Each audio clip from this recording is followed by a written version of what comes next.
between November 1994 and February 1999, the International Development Bank, which was here this weekend, approved 4 separate grants for waste management efforts for the Bahamas. 4. In November 1994, the IDB approved a grant for $750,000. Let me repeat that, $750,000 to carry out a feasibility study for solid waste management. In May 1997, another grant in the sum of $800,000 was given to assist with solid waste management. And in that same month, May of 1997, another $100,000 was given for a feasibility solid waste management project. In February 1999, the IDB granted a total of $33.5 million was given and received by the Bahamas for a solid waste management program.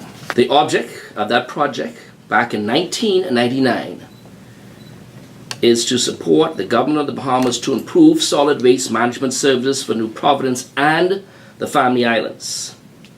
The improved systems will aim to be efficient, financially sustainable, protect the environment and the standard of public health in the Commonwealth of the Bahamas. That's taken from the Executive Summary Report relative to the $33.5 million that this government was given back in 1999. We are informed that the Bahamas has received $21 million to date, and we have repaid $15.8 million. Now what has happened? What has happened? And we've asked this question over and repeatedly, and the government has been silent.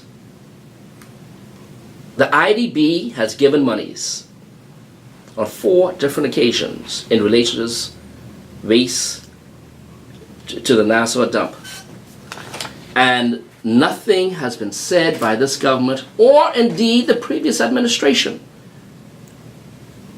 regarding what happened to the money. But I can tell you exactly what happened to the money. That money, based on a report that was given back at the House of Assembly's Public Accounts Committee, they tabled a report and it speaks about possible fraud and overpayments. Terence Bastian at the time, and still is, was the Auditor General and revealed to the House of Assembly that the project to construct 18 landfills in various Family Islands spiraled out of control because of the Department of Environmental Health Services suffered a complete, quote-unquote, breakdown of internal controls.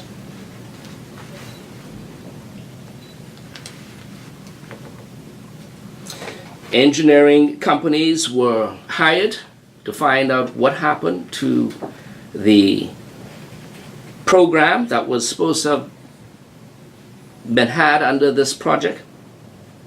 And it was stated, and I quote, the engineering companies had concluded that there had been a large disparity between what should have been paid out and what had in fact been paid out. The firms also determined that there had been overpayments to the contractors to the tune of $600,000 to $700,000. The burden resulting from this falls upon all Bahamian taxpayers, as it does every time there's fraud, waste, and inefficiencies in spending of government agencies.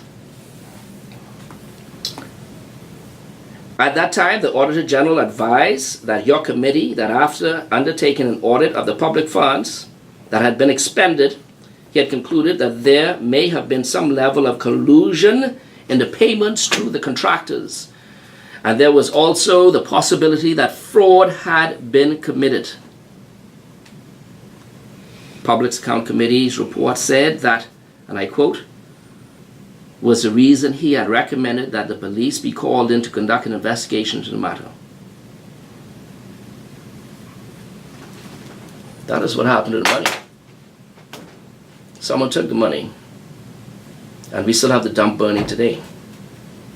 And we have no answers from the F&M or the PLP regarding this, notwithstanding our questioning as to what transpired. And what's happening today, we as Bahamians, we're suffering